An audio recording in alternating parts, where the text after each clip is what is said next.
అందరికీ నమస్కారం అండి. ప్రతి ఒక్కరూ సొంత ఇల్లు కొనుక్కోవాలని, పొలాలు కొనుక్కోవాలని, ఆస్తులు పెంచుకోవాలని ఆశపడుతూ ఉంటారు. దీనికోసము ఎన్నో కష్టాలు పడుతూ డబ్బు సంపాదిస్తూ ఉంటారు. కొంతమంది వారి యొక్క కలలను చాలా తొందరగా నెరవేర్చుకుంటారు. మరి కొంతమంది ఎంత కష్టపడినా కూడా ఫలితాన్ని మాత్రం పొందలేరు. అలాంటి వారు సొంత ఇల్లు కట్టుకోవాలన్నా, పొలాలు కొనుక్కోవాలన్నా కొన్ని పరిహారాలు చేసినట్లయితే వారి యొక్క కల తప్పకుండా నిజమవుతుంది. ఇల్లు కట్టుకోవాలి అని కోరుకున్న వారు ఏ పరిహారాలు చేసినట్టయితే వారి యొక్క కల నెరవేరుతుందో ఇప్పుడు మనం ఈ వీడియోలో తెలుసుకుందాము. ముందుగా ఒక చిన్న రిక్వెస్ట్ అండి. మీరు కనుక మా ఛానల్ మొదటిసారి చూస్తున్నట్లయితే వెంటనే సబ్స్క్రైబ్ చేసుకోండి. పక్కనే ఉన్న బెల్ ఐకాన్ని యాక్టివేషన్ చేసుకుంటే మేము పెట్టే వీడియోలన్నీ కూడా మీకు ముందుగానే నోటిఫికేషన్గా వస్తాయి. ఇంకా లేట్ చేయకుండా వీడియోలోకి వెళ్ళిపోదాము. కొంతమందికి పూర్వీకుల నుంచి రావాల్సిన ఆస్తిపాస్తులు ఉంటాయి. అయితే అవి మాత్రము వారి చేతికి రావు. అలాంటి వారు ఆదివారం పూట బెల్లాన్ని ఆవుకు తినిపించాలి. ఆవు ముందు బెల్లం వేయటం కాదు, ఆవుకు మీ చేతులతో స్వయంగా బెల్లాన్ని తినిపించాలి. తరువాత ఆవుకు నమస్కారం చేసి దాని పాదాలను తాకినట్లయితే కావలసిన ఆస్తిపాస్తులు త్వరగా మీ చేతికి అందుతాయి. శుక్రవారం రోజున ఇంట్లో పూజ చేసుకొని పేదవారికి ఆహారం దానం చేయాలి. ఈ విధంగా చేయటం వల్ల మీరు త్వరలో ఇల్లు కట్టుకోవటం జరుగుతుంది.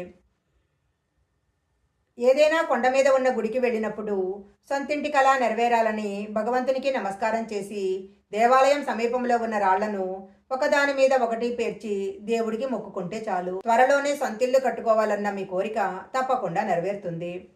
ప్రతి ఒక్కరి పూజాగదిలో ఖచ్చితంగా శ్రీయంత్రం ఉండాలి. హిందూ ధర్మంలో శ్రీయంత్రానికి చాలా శక్తి ఉంది.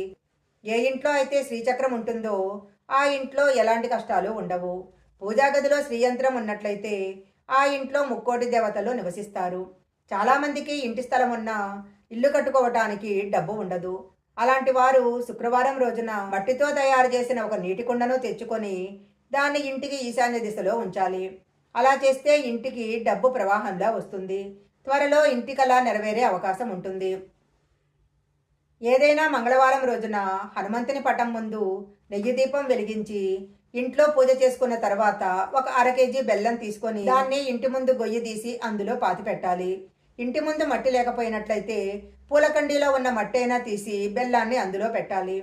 ఇలా చేస్తే భూదేవి అనుగ్రహంతో త్వరలోనే మంచి స్థలం కొనే అవకాశం ఉంటుంది, లేదా మంచి ఇల్లు కట్టుకునే అవకాశం ఉంటుంది.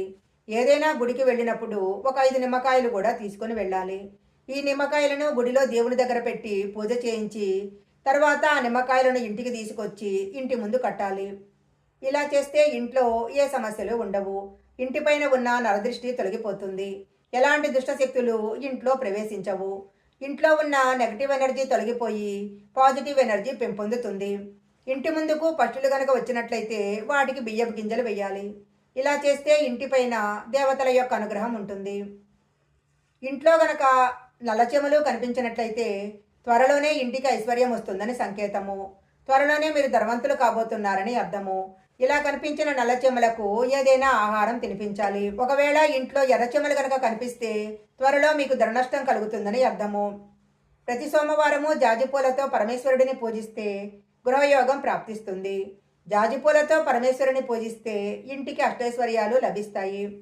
పూజ చేసేటప్పుడు దేవుడికి జాంపండు నైవేద్యంగా పెట్టినట్లయితే కోరిన కోరికలన్నీ తప్పకుండా నెరవేరుతాయి. భూమిని అమ్మే విషయంలో కానీ భూమిని కొనే విషయంలో కానీ ఏవైనా సమస్యలు ఉన్నట్లయితే ప్రతిరోజు దుర్గా మంత్రాన్ని జపించాలి.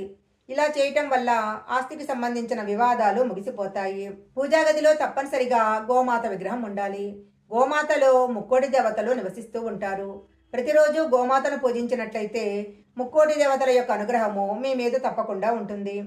చాలామంది వారంలో ఒక్కరోజైనా ఉపవాసం ఉంటారు. అలాంటి వారు ఏ రోజైతే ఉపవాసం ఉంటారో ఆ రోజు ఒక నిమ్మకాయ తీసుకొని దాన్ని పూజాగదిలో ఉంచి పసుపు కుంకాలు వేస్తూ ఏదైనా మీ కోరిక మనసులో తలుచుకుంటూ దేవుడికి నమస్కారం చేసుకోవాలి. ఇలా గనక చేసినట్లయితే మీ కోరిక తప్పకుండా నెరవేరుతుంది. కొంతమంది ఏ పని చేసినా అస్సలు కలిసి రాదు. వాళ్లకు అనేక సమస్యలు ఏర్పడుతూ ఉంటాయి.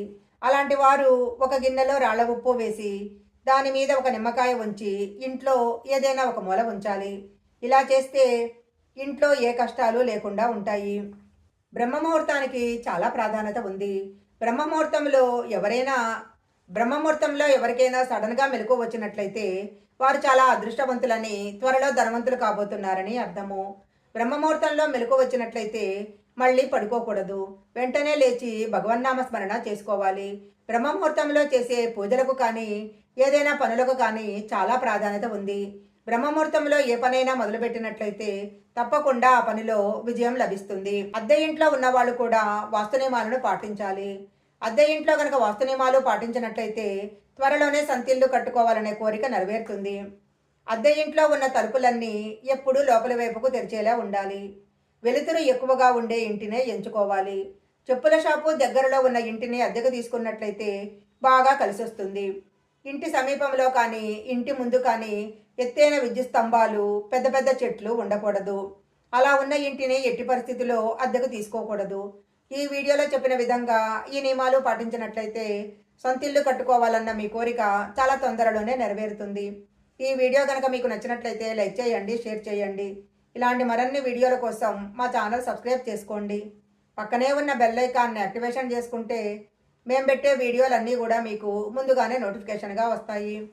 మరొక మంచి వీడియోతో మళ్ళీ కలుసుకుందాం.